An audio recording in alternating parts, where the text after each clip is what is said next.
Under a sky that has watched the rise and fall of continents, the stars look quiet, yet their quiet feels theatrical, like a curtain just before it lifts and everything begins to move again. The human eye takes in a few thousand points of light, but the mind has learned that behind them are billions of suns, and beyond those billions are still more, as if the universe rehearses infinity until it sounds simple.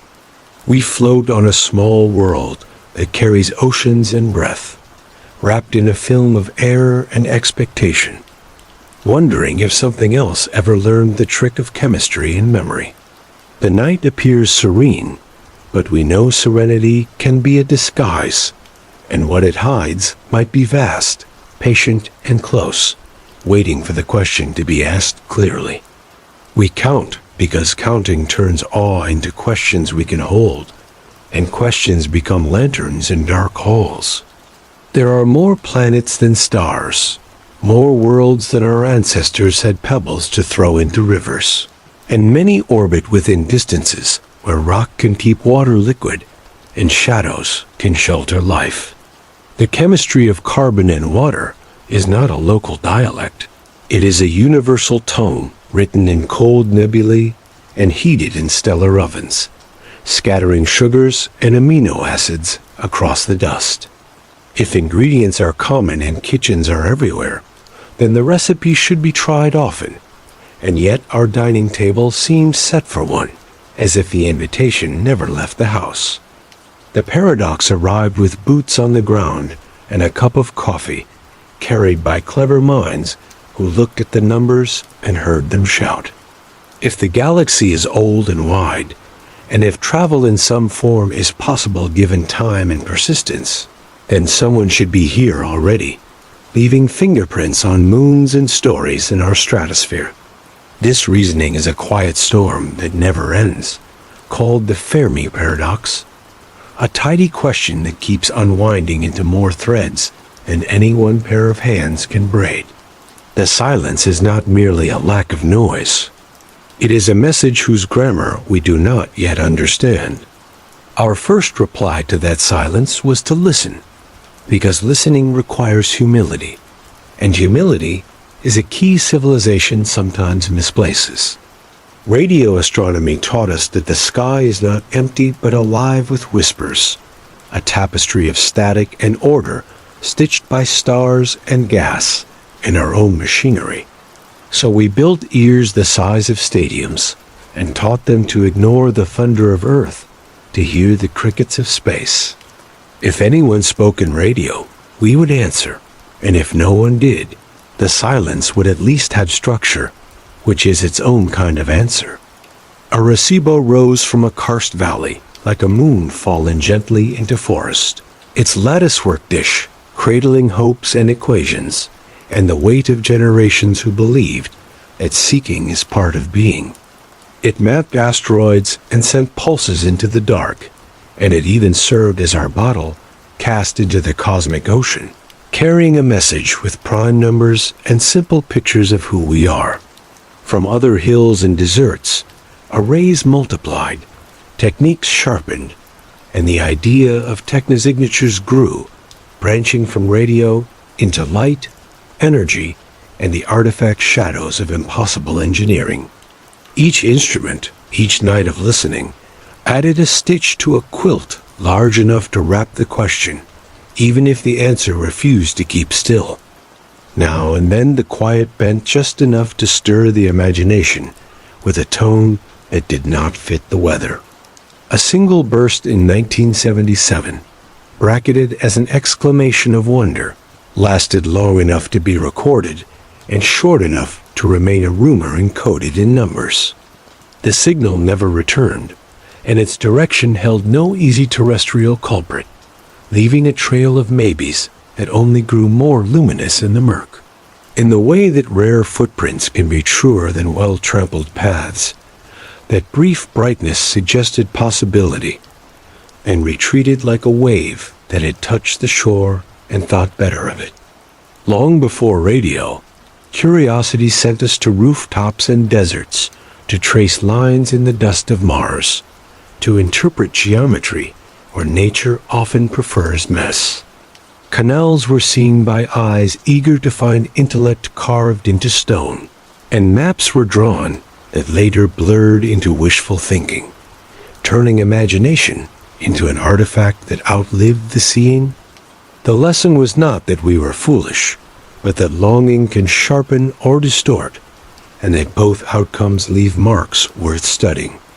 With every mistaken canal and every corrected map, we learn to tighten our instruments and loosen our certainty, which is a discipline the cosmos seems to reward.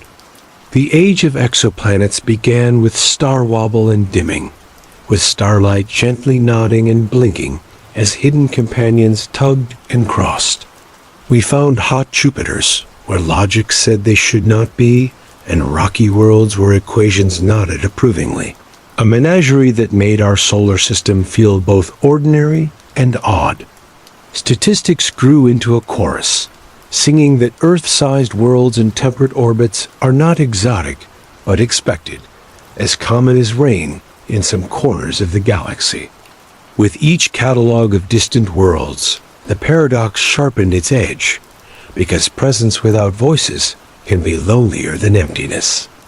Some answers propose that life is shy, or fragile, or impatient, burning quick and leaving no annals, like sparks that glimmer and fade in a single gust. Others suggest that life is dutiful and quiet, tending its garden, never sending flares into the dark, in case the dark stares back. A thought that folds caution into cosmology. Or perhaps they are talking not in radio, but in something we have not thought to measure, speaking in neutrino syllables or the heat of machines the size of orbits. A language of engineering that turns light into shadow. If the language is wrong, then our silence is a translation error, and translation errors are invitations disguised as puzzles. There is also the matter of time, which does not care for our impatience and refuses to match our lifespans to the rhythms of galaxies. Civilizations, if they arise, may bloom and sleep in cycles, their windows overlapping ours only in small slivers, like ships passing fog-bound with lanterns shaded. A span of a few thousand years is a heartbeat against a billion-year drum, and yet we insist on answers that fit our nights and calendars. The mismatch might be the whole trick, turning abundance into absence by nothing more exotic than timing. Meanwhile, even on Earth, the line between life and not life is a gradient, and the process that crosses it may be simple and stubborn, or rare and delicate, or something else entirely. We carry in every cell the memory of an ancient ocean, and a cascade of accidents that learn to persist, an improbable chain that now imagines itself looking back across itself. If this chain is easy to forge, the galaxy should shimmer with variations on a theme. If it is hard, then we may be a startling local maximum, a crest on a quiet sea. The difference changes everything, including how we should listen and what we should fear to say. So we listen, we search, and we argue with care, because argument is a way of loving the question without bruising it. We refine our definitions of life until they fit not only what we know, but what we might meet, learning that life could be metabolism in water or computation in starshade, geology animated by feedback, or machines that remember forests they have never touched. Every definition is a door, and every door opens to a hallway with more doors, each leading deeper into the house of maybe. Somewhere in that house, a floorboard creaks, and we lean toward it, sensing that beneath it there might be a hidden room. The story will not stay in telescopes and equations, because myths have long described visitors and lights and teachers from the sky, stories that complicate without completing the picture. These tales mix symbol with event, memory with meteor, and they insist on being included, even if their inclusion demands more caution than conclusion. Between legend and laboratory, there is a corridor where uncertainty sits patiently, reminding us that mystery is a resource to be tended, not an error to be erased. In that corridor, the air is cool and smells faintly of rain and metal, and there's a staircase that seems to lead downward toward oceans that might not be ours. Beneath ice and shadow on worlds we have never walked, the laws of chemistry murmur in darkness as steady as a heartbeat, a rhythm we think we recognize. Jets of vapor whisper from small moons, and starlight glances off hidden seas as if it knows a secret it will not share yet, not until we ask properly. The quiet above us is very large, but so are the reservoirs of water below distant crusts, and water abets persistence with a patience that no desert can match. If there is a door to other lives, it may be etched not in constellations, but in frost and fracture lines, where heat meets cold and something begins to stir. And even as we lower our ears to the cosmos, we feel the weight of our own closeness to an answer that could arrive as a graph on a screen or a whisper in a receiver, or as the absence of either stretched across generations. The stillness is not empty of meaning. It is heavy with the possibility that we are early or late or singular or simply unpracticed in the ways one speaks across light years.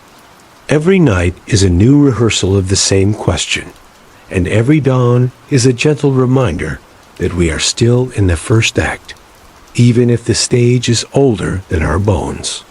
Somewhere ahead, the curtain trembles again, and an unseen hand takes hold of the rope. It begins in warm pools and vents, in chemistry arranged by gradients and chance, under skies that did not yet blue, and oceans that had not yet remembered their salt.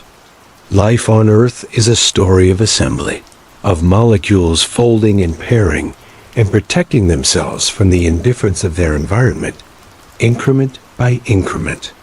If something like this can happen here, perhaps it happens whenever energy meets complexity and steadiness, a recipe not of timing, but of conditions that repeat across stars. The origin is a quiet riot of reactions, and empires of cells are not impossible outcomes, merely persistent ones. We look to the edges of our own world for examples of tolerance, to organisms that thrive in places that give us headaches to imagine. Bacteria digest stone, microbes breathe sulfur instead of air, and creatures survive frozen and desiccated for years, waiting for their thaw, as if sleep were a kind of time travel they had mastered. These extremophiles are postcards from the paradox, proving that life is clever where we thought it would be timid, bold in the face of what we once labeled sterile. If such endurance is common, then the universe may be soft where we assumed it was sharp. Rocks fall from the sky with stories etched microscopic within them, fragments ejected by ancient collisions, traveling for ages before landing in deserts that keep secrets well. Some carry bubbles and minerals shaped by water, and one became famous for tiny structures, some interpreted as fossils, a few microns long and a few billion years old. The debate that followed was forensic and fierce, a study in how evidence can be tantalizing and treacherous in equal measure. As nature imitates technology, and geology plays the role of artist. Whether those shapes were life or the accretions of chemistry alone, they provoked a useful ache, pointing our questions toward environments as much as instruments. The red planet has been the mirror of our hopes and fears for more than a century. A world near enough to visit in thought and distant enough to resist explanation. Early telescopes drew lines that became narratives, and later spacecraft erased them with the calm efficiency of high-resolution truth, revealing a history of water, floods, and silence. The Viking landers reached for metabolism and found ambiguity, a set of experiments that seemed to argue with one another across the table of a dusty plain. Ambiguity is not defeat. It is a hinge, and hinges turn when knocked upon again by new missions and more discriminating tools. In recent years, instruments watching the Martian atmosphere have noticed whispers of methane, a molecule that cannot keep still for long without being renewed. Methane can be stirred by geology or by life, and separating the two is a puzzle that asks for patience and models and luck as the gas appears, fades, and reappears like a shy guest at a crowded gathering. The persistence of these hints keeps Mars in the conversation, even as its surface punishes complex chemistry and its soil gnaws at organics. If there is breath there, it might be old and thin, hiding below ground where heat lingers and the cold growl of cosmic rays does not reach. Beyond Mars, the ice of Europa thickens the plot, a crust above an ocean kept liquid by gravitational kneading and salt and time. The ridges on its surface look like scars on a white whale, and the chemistry in its subsurface sea may be nutritious, energetic and deep, a banquet without sunlight served by hydrothermal surprise. In such darkness on Earth, ecosystems flourish around black smokers, fueled by the patience of rock and heat, which implies that light is a luxury, not a requirement, for life that measures time in mineral years. If that is true in our own deep, it might be permitted elsewhere, in seas we cannot yet taste. A smaller moon, Enceladus, has the habit of spraying its secrets into space, a generosity that makes it both mysterious and more accessible than most. Cassini flew through these plumes and tasted organics, salts, and complex molecules, sniffing a chemistry that seems to wave from behind a door, like a neighbor welcoming and withholding simultaneously. Here is a world that gives us a shortcut to an ocean without drilling, writing invitations on jets that shimmer against the dark like signatures on cold parchment. If anything alive swims beneath that ice, its exhale might already be dusting a ring around its host planet, a residue that could become a confession. Titan thaws and refreezes in a haze of nitrogen. Its lakes not water but hydrocarbons. Its rain not familiar and yet strangely plausible. A second version of a weather we thought we owned. On that world, cold is a sculptor with centuries for fingers, and chemistry that would burn here becomes a solvent there, a reversal that delights and destabilizes our definitions. Some suspect that life could find a way even in those lakes, building membranes with methane and generating metabolism at a crawl that suits the cold. Life does not require comfort, only possibility, and Titan seems to have possibility in large, slow measure. Closer to the sun, an old world surprised us with a newer question, when a report of a harsh chemical in its clouds suggested that something unusual might be stirring there. The idea that the sky of a world we had written off could host droplets seeded by microbes was both tender and controversial, and subsequent observations tangled the signal with caveats and counterweights. Even if that particular scent fades into noise, the principle remains that habitability is not merely a ground-level affair, but can be suspended and layered and eccentric.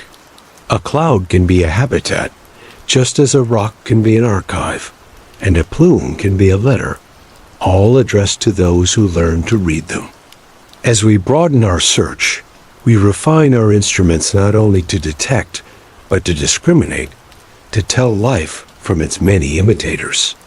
Oxygen can be produced by light or by leaf, methane by rock or by microbe, and haze can masquerade as truth if we do not account for the age of the star and the temperament of its wind. The art of biosignature detection is a discipline of context, a tapestry woven from chemistry, climate, and history as much as from single molecules. Each detection becomes more reliable only when tied to a story that makes sense, and stories require patience more than bravado. History complicates our appetite for resolution with a different kind of ambiguity, one that lives in photographs of lights and reports of crafts that slip physics like a coat shrugged off in summer. In the last century, the skies were full of new machines and new fears, and the boundary between curiosity and secrecy tightened and frayed. Files were opened and closed, conclusions were provisional and improbable, and in the gaps, conspiracy thrived like ivy, feeding on uncertainty and the allure of being close to an answer withheld. These narratives do not settle the question. They shift its weight, reminding us that ignorance can be cultivated as easily as knowledge. Yet even as official explanations grew more careful and the data more instrumented, a core remained that refused to behave, a trick of radar returns and trained eyes that registered performance at the edges of what we can imagine. Whether such events are misperceived, misfiled, or representative of something beyond our catalog is a debate that burns and cools with each leak and report. In the space between confirmation and denial lives the impulse to wonder if we are being observed without invitation, an idea that accuses and comforts by turns. The question then becomes not merely are we alone, but how would we know if we were not, and who would decide when to tell? For the moment, the most disciplined path still follows ice and chemistry, and the signatures of gases that should not persist without replenishment, a pilgrimage through plausible niches. We pinch samples from dust tails and analyze spectra like fingerprints, looking for mismatches between expectation and measurement that might be the first hint of metabolism. The universe does not cough up secrets on demand, but it sheds them slowly like leaves, and the trail, while thin, has direction. Somewhere ahead, the leaves grow thicker, and the ground feels like it has been walked before. We look outward and backward in time, because distance is time in disguise, and each exoplanet we find orbits not only a star, but a moment. Kepler taught us that planets are the rule, not the exception, that stars resemble gardens where seeds rarely fail to sprout. When a star dims by a fraction of a percent, a world crosses and writes its silhouette on the star's face, a brief eclipse that tells us size, period, and sometimes the texture of its air. What we read is incomplete, but incomplete does not mean unreadable. It means we circle words and wait for the next page to arrive. The catalog of worlds near their stars' comfortable zones grew thicker than anyone predicted, and with it, a realization that habitability is layered like climate and culture. An orbit where water can flow is necessary but insufficient, because atmosphere, magnetism, and a host star's temperament can turn a paradise into a furnace or a freezer.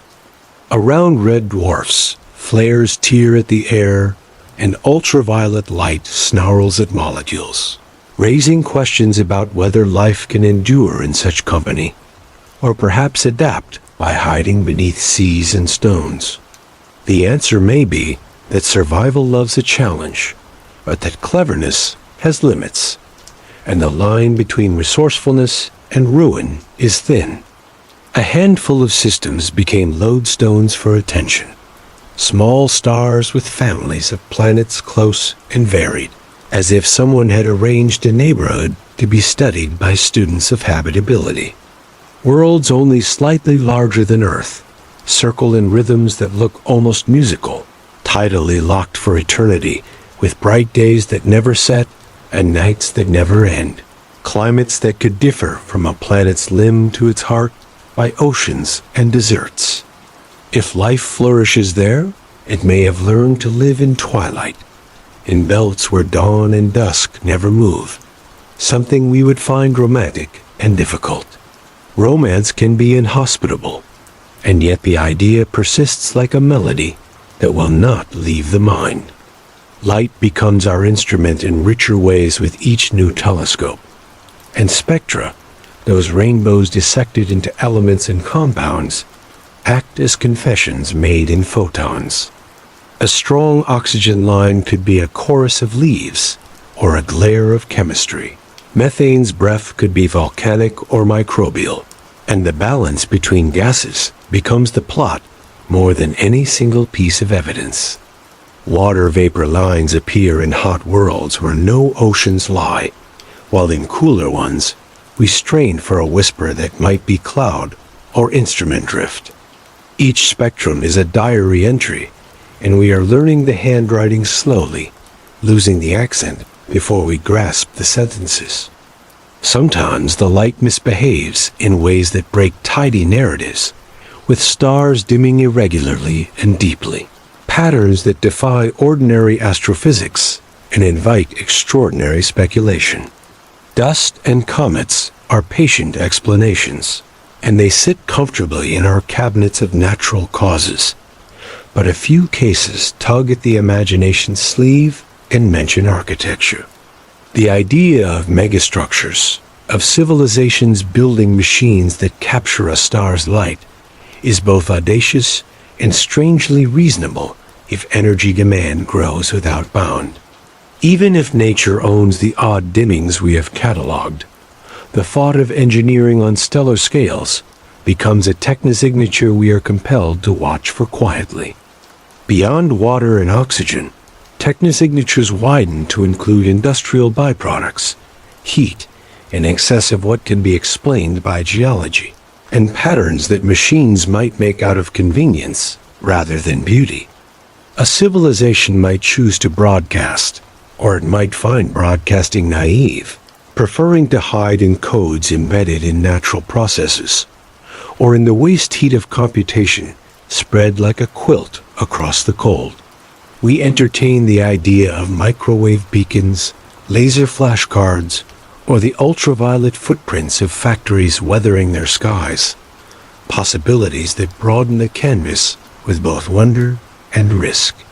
If we find such a signature, it will be a reflection of decisions made by beings who solved problems we cannot yet articulate, a mirror that reveals as much about us as about them. Not every anomaly whispers of intelligence, and the discipline is to resist the urge to anthropomorphize physics, when physics merely dances in rhythms we have not learned.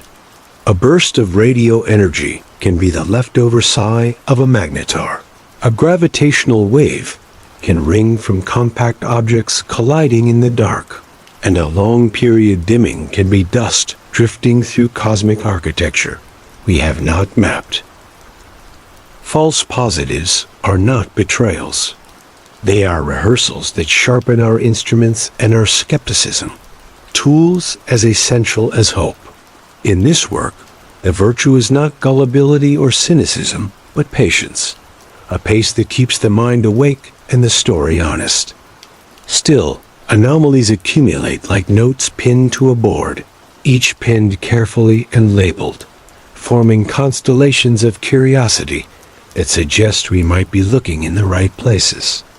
The radio sky cracks and peels with fast bursts, whose origins we trace with growing precision, sometimes to galaxies crowded with birth and death, sometimes to magnetized crusts that behave like temperamental batteries. Optical searches sweep for beacons and find instead the flicker of cosmic weather, which in its own way is instructive, reminding us that the universe is lively even when it is alone. Liveliness is a prerequisite for conversation, and conversation may begin as eavesdropping. We also consider how we ourselves would appear if seen from afar, a practice in empathy and self-portraiture that can instruct without vanity. Earth's atmosphere changed when life learned to split water and harvest light, painting the sky with oxygen and altering the planet's thermal whispers. A biosignature that would betray us to any distant observer with adequate mirrors. At night, our cities glitter like algae on a petri dish, geometric and unnatural. Light that leaks upward as if trying to send Morse without anyone intending to send anything at all. The more we think like distant observers, the more we understand what to listen for and what to guard against telling. History has shown that imagination outruns observation until instruments catch up, and then the truth is both stranger and more orderly than the guesses. Giant planet migration surprised us, but is consistent with gravity's long patience, and hot Neptunes and super-Earths fill categories we did not even carve until the data carved them for us. Life, if it is out there, may do something similar, filling niches and inventing possibilities that look absurd here and obvious there. A divergence that will force us to rewrite what seemed foundational. Rewriting is a sign of growth, and growth is what the cosmos seems to encourage in its most persistent experiments. Behind these explorations is the steady drumbeat of a more unsettling set of possibilities, ones that move the question from detection to interpretation, from presence to intention. If civilizations reach for energy in ways that reshape stellar neighborhoods, they might be visible as heat islands, as spectral anomalies, as glimmers of regularity imposed upon chaos. If they retreat instead into efficiency and minimalism, their footprints could be faint, nearly invisible, a deliberate choice to become noise in the sky's noise. Either way, their choices become our constraints, and our search becomes a conversation with strategies we cannot see yet feel the weight of gently. The idea that a species could enclose a star, or dissolve into software, or live quietly in cloud tops is not absurdity, but a survey of plausible endings and middles for stories we have not read. Against this map of possibilities, the silence becomes layered, like a painting with many glazes, each one adding depth and obscuring as it reveals. All the while, our instruments hum, our algorithms learn, and our conviction that the question deserves asking grows steadier. In the distance, a signal could be waiting that is not a tone, but a pattern of seasons, a decades-long rhythm we have only just begun to measure, and acquiring patience for that rhythm becomes its own form of listening. When the silence persists, theories gather around it like moths to a lantern that promises warmth and delivers only light. One theory suggests that the obstacle to life's flowering lies behind us, that we have already passed a rare threshold by becoming complex, multicellular, or technological, and that others seldom do. Another suggests the obstacle lies ahead, an invisible wall in the path of civilizations that mishandle energy, environment, or aggression, extinguishing themselves before they can leave fingerprints on the cosmic glass. Between these poles lies the uneasy thought that we do not know which exam we have passed and which we are about to take. Other possibilities soften the existential weight with scenarios that place the burden not on failure but on choice. Perhaps older civilizations choose not to engage, practicing a form of cosmic non-interference akin to wildlife reserves, a discipline that treats emerging worlds like ours as sensitive and prone to distortion by contact. This zoo-like hypothesis makes us both animals and audience, watched not to be entertained, but to be protected from haste, a notion that flatters and chastens at once. If this is the case, our instruments might be measuring not absence, but etiquette, a polite silence that we misinterpret as void. There are darker interpretations, where the universe is a forest of hunters, and the wise keep their fires low, where broadcasting is an invitation to predation and survival selects for secrecy.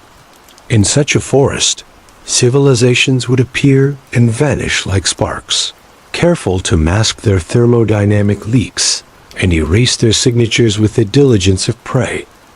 An energy budget spent as much on hiding as on making. This model turns our efforts to signal into acts of naivety, and our eavesdropping into the only safe direction for curiosity. Whether the forest is dark or merely quiet, the thought changes how one sits by the campfire and how high the flames are permitted to rise. There are more playful, yet profound suggestions too, that our reality is a simulation with parameters set to limit cross-instance contamination, or that physics itself poses constraints that make long-distance communication or travel prohibitively tedious. In such worlds, galaxies full of life might be effectively isolated by design or by nature. Islands whose beaches are too far apart for the tide to do more than whisper. A kind of cosmic archipelago emerges, with each island loud and busy and yet inaudible to its neighbors. A state that redefines loneliness without lessening it. If so, then patience is not just virtue but necessity, and ingenuity becomes the only vessel. While we ponder these large-scale answers, the smaller yet sharper mysteries of our own skies refuse to settle entirely, an agitation that complicates our meditations with adrenaline. Mid-century programs cataloged thousands of sightings and stitched conclusions that often trace to planets, aircraft, balloons, and optical mischief, while leaving a remainder of cases that resisted casual explanation. Later decades saw the quiet reemergence of official attention, not in grand pronouncements, but in reports with sensor logs, corroborations across different instruments, and flight paths that mocked our models. In those reports, the performance described would require materials we cannot yet create and maneuvers our biology could not endure. A pair of impossibilities that could be the signature of error or of something else entirely. Declassification brought with it imagery that seemed too stark to ignore and too thin to settle. A paradox within a paradox, where trust in the instruments wrestled with the limits of interpretation. Pilots and radars returned consistent narratives of objects without obvious control surfaces, out-accelerating our best machines. Behaviors that could be clutter or artifact or candid phenomena unfamiliar to our textbooks. Institutions responded with committees and caution, and the public responded with a hunger that sometimes outpaced discernment, a cycle that produces heat when what we need most is light. The result is a dataset that is neither trivial nor definitive, asking us to hold ambiguity for longer than we enjoy. The cosmos itself occasionally throws us objects that seem designed to tease, like visitors from between stars that refuse to behave like any comet we have seen. One passed through our solar system on a path that allowed us only a brief acquaintance, spinning and glinting, accelerating in a manner that could be explained by outgassing or by shapes unfamiliar to ordinary geology. The debate that followed became a microcosm of our larger habit, where natural explanations were weighted properly but not allowed to become dogma, and engineered possibilities were entertained without license to become confessions. Before we could decide, it was gone, a question mark trailing a period we could not erase.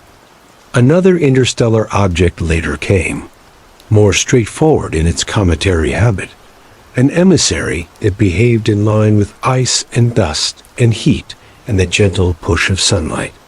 Together, these visits reminded us that our neighborhood is not isolated, but receives debris and perhaps more from other systems, a traffic we are only now equipped to notice. If debris crosses gulfs, then seeds might, and if seeds do, then the concept of life's origins becomes more porous, less tied to single cradles and more to networks of exchange and accident.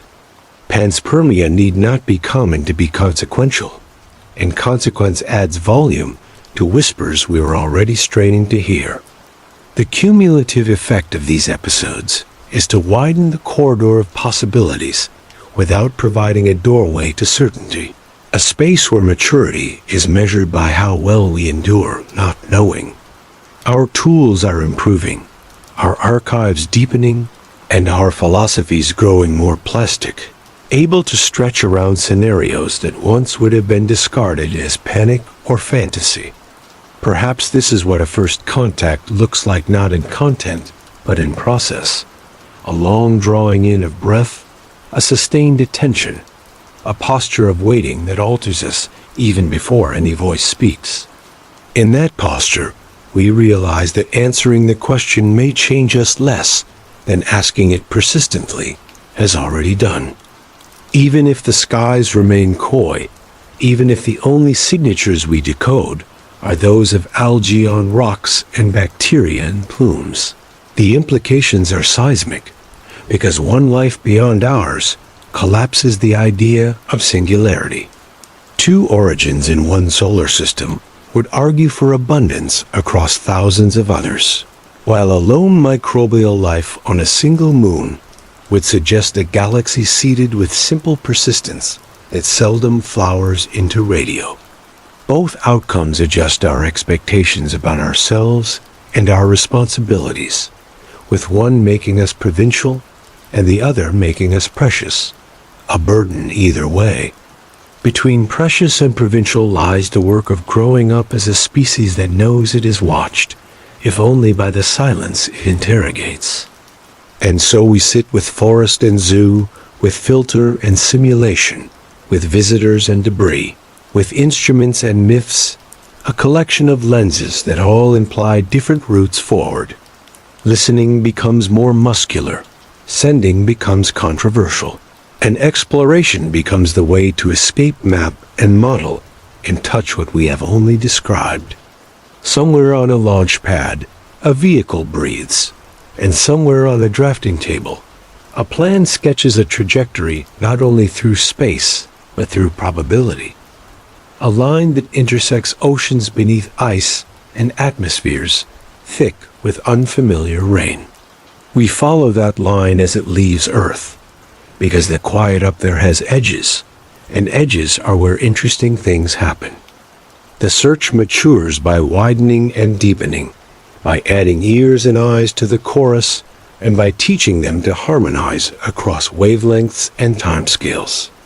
A network of telescopes on Earth and in orbit listens for radio and scans for lasers, parses spectra for industrial chemistry, and models climate for worlds we have not visited and may never visit, turning statistics into weather reports for alien skies. Archival data is re-examined with new algorithms that notice what old eyes missed, while new arrays stretch their baselines to resolve whispers into syllables. The effect is incremental but compounding, a patience that amplifies our reach with every season that passes. Projects born from philanthropy and public funds together cast wide nets, instructing the instruments to avoid bias and to listen even where nothing is expected, because surprises like to live in neglected corners. The square-kilometer array will hear murmurs too faint for elder ears, while upcoming space observatories will read the air of small worlds with enough discrimination to tell salt from sweet.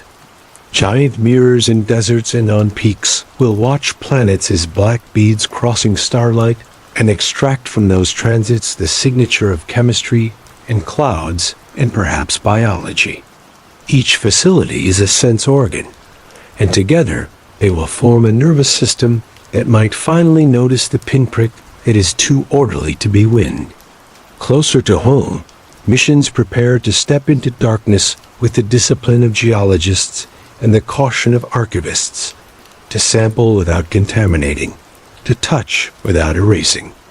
A craft will orbit a moon whose plumes could be sipped like tea, analyzed in flight for amino acids, lipids, and isotopic ratios that hint at kitchens run by metabolism rather than magma. Another will fly a nuclear-powered rotorcraft across a world of dunes and lakes, not of water, sampling tholins and tracing prebiotic chemistry. It may be stalled just below the threshold of life, or dancing beyond it at a glacial tempo. A third will map a fractured ice shell until it knows where to listen for movement below, where tides carve caverns and vents, write deadlines in ice. Mars continues to draw wheels and wings as sample tubes wait to be collected and returned. A relay of robots passing vials like runners in a marathon that ends in sterile rooms. The contents, if successfully ferried, will be read like scripture with instruments that cannot be flown, microscopes and mass spectrometers that can weigh a rumor and decide if it is a story. In those grains, we may find carbon chains that curl like handwriting or mineralogical puzzles that demand a whole new grammar. And either answer refines our picture of where life can begin. The act of return itself is a rehearsal for bolder attempts, a demonstration that we can be both curious and careful at planetary scale. In parallel, we cultivate a cautious argument about messaging, about whether a species should speak before it knows the tone of the room, and what it should say if it decides to try. We have already whispered in the past, in radio postcards and etched plaques, and golden records with music and maps, artifacts that drift under starlight like bottles tossed into currents we barely understand. The debate now folds risks into ethics, asking whether reveal is responsibility or folly, whether declaring our location is pride or suicide, whether silence is wisdom or fear pretending to be philosophy. The answer may not be permanent, and it will be made not by a single mind, but by a culture learning to think beyond itself gently. We also consider a subtler approach, the search for relics not of contact but of presence, artifacts older than our species caught in stable orbits or resting in co-orbital niches where dynamics are kind. If someone visited long ago and left markers or machines that sleep between long wake cycles, they might be quiet enough to miss an obvious once noticed, a category of search that asks for new catalogs of the commonplace in order to find the uncommon. This cosmic archaeology reframed silence in terms of dust and hardware and shadows, a forensic science that assumes nothing and trusts everything that can be measured twice. Finding nothing is still a result, a boundary pushed outward that narrows the unknown. As our instruments grow more precise, we also learn to care for what we might meet, to sterilize what we send, and to define what we would do if we find. Planetary protection becomes a philosophy as much as a policy, recognizing that life is fragile, both here and elsewhere, and that contamination is a kind of theft of futures. The first discovery of life beyond Earth, if microbial, will still demand a treaty between wonder and restraint, a decision to watch longer before we touch more, to let an ecosystem breathe before we teach it our exhalations. Restraint is a technology, and like all technologies, it can be refined. There is a longer horizon, too, where we imagine building starshades and interferometers that can image pale points of light as disks with continents and weather, a feat of optics that would turn imagination into cartography.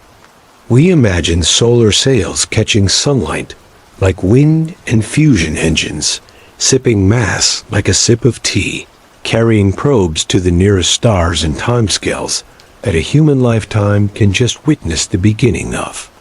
We imagine tiny chips accelerated by beams of light, skimming the edge of physics toward another sun, their cameras blinking under brutal conditions to send back a handful of images that would rewrite our place in the story. Imagination often precedes implementation, and the sketches have begun to look like plans. The philosophy that grows alongside the hardware is not incidental, because what we believe about the likelihood of life and the dangers of contact will shape budgets and trajectories. A universe full of life argues for listening and caution, for humility and patience, while a lonely universe argues for expanding and seeding, for stewardship that extends beyond our sky. Between these positions is a braid of ethics that resists simple tug-of-war, a recognition that we do not yet know enough to decide forever, and that we must decide anyway in small increments. Each decision leaves a mark, and the sum of marks becomes culture, and culture becomes our signature as surely as oxygen is Earth's signature. We measure, we wait, we send, we retrieve. And with each cycle, the question becomes less rhetorical and more procedural, less a poem and more a protocol that still manages to feel like a poem. Even the act of teaching ourselves to sleep with these questions nearby is a kind of training, a way to allow the unknown to sit by the bed without turning into a monster. Suspense is not an enemy. It is a companion that keeps us attentive and gentle, reminding us that answers, when they come, are often subtler and more beautiful than fear will allow. If we are alone, we will learn grace. If we are not, we will learn a larger grace, and either lesson is worth the night.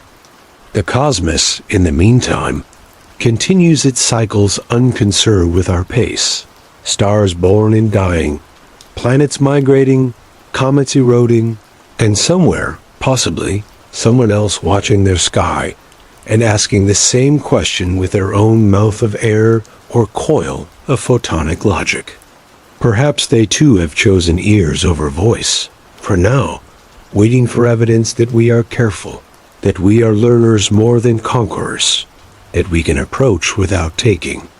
Or perhaps they called long ago, and their voice is still in transit, a patch of sky faint and rhythmic that our instruments are about to become sensitive enough to hear. The idea that an answer could already be inbound changes the feeling of each night, turning routine into ritual.